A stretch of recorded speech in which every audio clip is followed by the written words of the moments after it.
Children, now we are going to find out the another particular concept which is frequently or which is generally used in the alternating current, and that particular concept is nothing but the root mean square or RMS value of AC. Okay, so this RMS value or root mean square value of alternating current is also called as a virtual value of AC, or also it is called as a effective value of AC. So while doing the calculation in the numericals, we generally use the RMS value of AC. Okay, so what is this RMS value? Okay, let us understand first of all definition, and then we will go for its value find out with respect to I naught. Okay, so let us go for the definition. Now this is defined as the value of direct current which produces the same heating effect as given in a resistor as is produced by the given alternating current when passed for the same time. Now here we are relating this particular value of RMS value of the current with respect to that amount of current or that value of current which produces the same heating effect. We know that whenever the DC current is passed through the resistor, we have studied the Joule's heating effect. Okay, so heating effect is produced in a given resistor. Okay, and as it is produced by the given alternating current when passed for the same time, means how much amount of DC we are going to pass through a particular resistor which produces that much amount of heat. The similar value of the heat, if it is produced after passing the alternating current through the same resistor, that value of particular current, alternating current, is called as a root mean square value of the alternating current, and it is denoted by the letter IRMS. Okay, or also it is considered I virtual, also it is considered as a I effective. Okay, so I'll write down here the definition and then we will go for the explanation. Okay, it is that value of direct current, I'll write down here DC. Okay, direct current which produces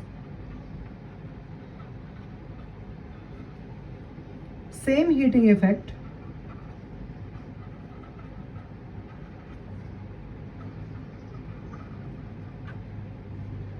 in the given resistor as it is produced by given alternating current when passed for the same time. Okay, so we are going to find out now the relation between these two. Okay, so for that, once again I will go for the basic expression. We know that whenever we are going to consider about the alternating current, that is I is equal to I naught sine omega t. This is the alternating current. Okay, so this is the alternating current which is passed through the resistance R, capital R, through the resistance capital R. Okay, then certain amount of heat is produced, and that heat produced is given by dH is equal to I square R dt. So we are saying that this particular current is passed for a small amount of time, that is dt. Okay, so in that time dt, the how much amount of heat is produced due to passing of this alternating current, I can find out by the relation dH, that is we know that H is equal to I square RT. We have studied this relation in the 10th standard also. We have studied this relation in the current electricity also. Okay, so but that was for the direct current. So here we are going to find out for the alternating current. So H is equal to I square RT becomes now dH is equal to I square R dt. Okay, now if capital T is the time period of AC, so we are going to consider over a complete one cycle how much amount of heat is produced by passing the alternating current. So capital T is time period of AC, and through that complete time period AC, the heat produced over a complete cycle I want to find out. So H is equal to, I can now find out limit from 0 to capital T I square R dt. Okay, now we are going to consider that I effective is the effective value of AC. Okay, so we are going to consider this I as a I effective. Okay, so we are going to find out here I effective is nothing but the RMS value or nothing but the virtual value. Okay, so I effective is the effective value of AC.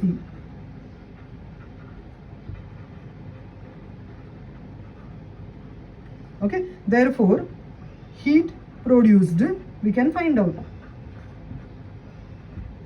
in time, in capital T we can find out H is equal to I effective square R T, because we have considered here 0 to T, we have applied dt will be considered as over a complete cycle of time period T. Okay, now as we are comparing this with respect to this, isn't it? So this is the first equation and this is the second equation. This is the heat produced over a particular time 0 to T, and we have considered here the alternating current is passing through that particular cycle or that particular resistor. Okay, therefore these two equations if we equate, then I can get it as a I effective square RT is equal to integration over 0 to T I square R dt. Okay, so I want to find out I effective. So what I will do here, I effective square, I will take it here. I effective square is equal to 1 upon T. This 1 upon this T will be on the other side, R will be getting cancelled out. So 1 upon T integration over 0 to T I square dt. Okay, now, okay, so we are going to have here, we have to find out the 1 upon T integration over 0 to T I square dt. Now this value is the mean of the square of the instantaneous value of AC. Mean of the square of the instantaneous values of AC over a complete cycle. Okay, therefore we are going to find out, because here you can see here I effective square is equal to 1 upon T limit from integration from 0 to capital T I square dt. So I want to find out I effective. Okay, so I effective, how I can write down I effective is equal to I RMS is equal to, now this complete term will become now in the square root. Okay, because I want to find out square root on both the side. Okay, so it is 1 upon T integration from 0 to T I square dt. Okay, so this I got it the third equation. Now we will leave this equation and we want to find out now only this particular integration, that is 0 to T I square dt I want to find out. Once I will find out this particular factor, then I can put it in this equation and I can find out the I effective value. Okay, so for this I have to consider now integration from 0 to T I square dt. Okay, so we are going to now find out here I square is nothing but we are going to find out I is equal to I naught sine omega t. So it will become I naught square sine square omega t dt. Okay, now we have this equation I naught square is constant value, so I have taken it outside. Integration over 0 to T, only it is sine square omega t. Okay, now we are going to find out this integration of sine square omega t is nothing but 1 minus cos of 2 omega t divided by 2 into dt.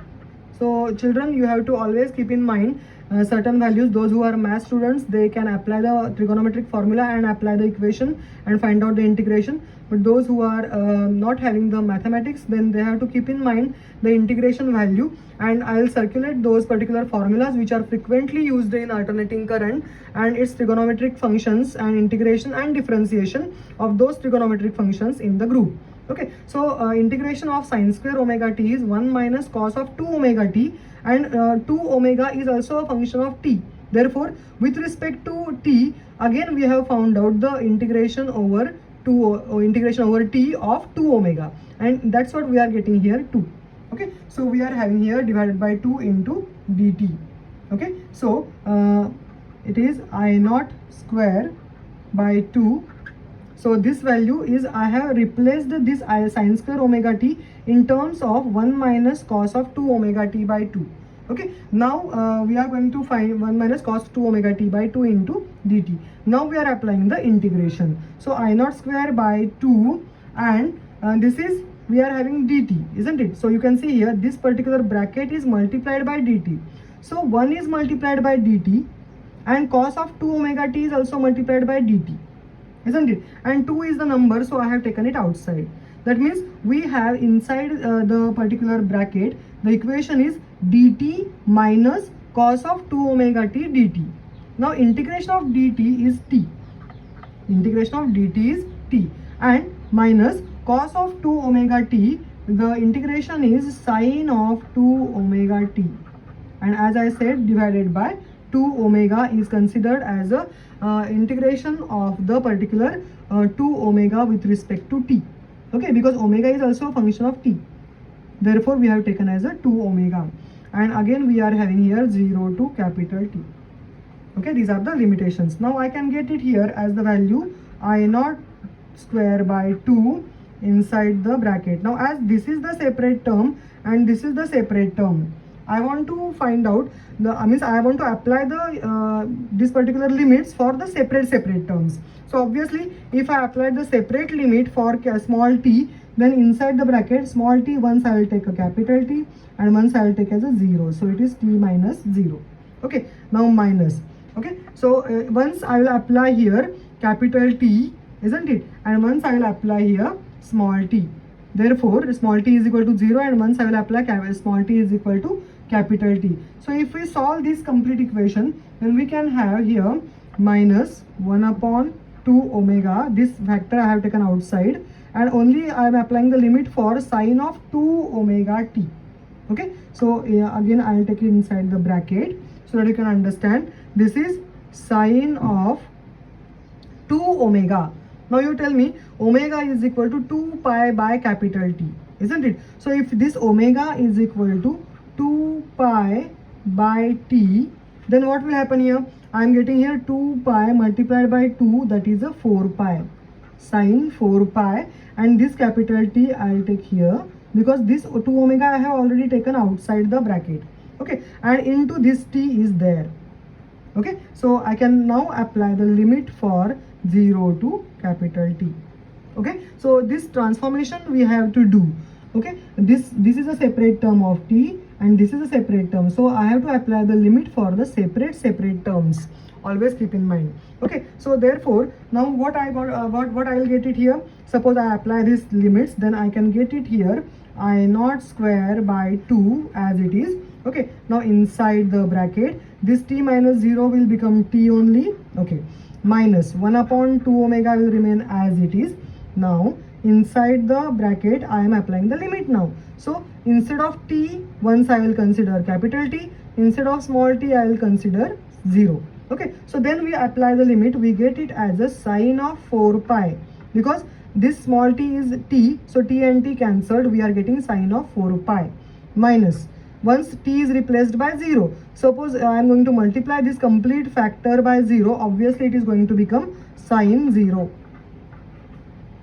Okay, now we are going to have here the another equation. So we are having here the equation now becoming as I naught square by 2. This was the previously only we have found out the equation I naught square by 2. Okay, so inside the bracket is now t minus, now sine of 4 pi minus 0. Now sine of 4 pi minus sine 0, sine 4 pi is also equal to 0, isn't it? So we are going to consider it here t minus 0 is equal to I naught square t upon 2. Okay, now we are going to have here, this is nothing but we got it here, the integration over, this value is integration over I square dt 0 to t. This value we got it, isn't it? Now we are going to find out, we are going to put this value in that square root. Okay, so now I have I effective is equal to I RMS is equal to, we are going to put that value that is nothing but over under root of 1 upon t, and it was integration of 0 to t I square dt. Okay, it was like this. So this value now we will replace by this value. So I am getting here under root of 1 by t into I naught square capital T divided by 2. Okay, so if I find out this value, then I RMS is equal to, this t will be getting cancelled out. Okay, I naught square root is I naught, and this 2 will remain in the under root. So I can get it as a I naught by root 2. Okay, so if we put the value of root 2, then we can get it, this equation 1 upon root 2 is nothing but 0.707 I naught. Okay, and this particular value is called as the IRMS value, which we generally consider for the calculation in the numericals. So this value is called as the RMS value, or the effective value of AC is nothing but 1 by root 2 times its peak value. So RMS value is always calculated by taking the 0.707 times the peak value of the alternating current. Thank you.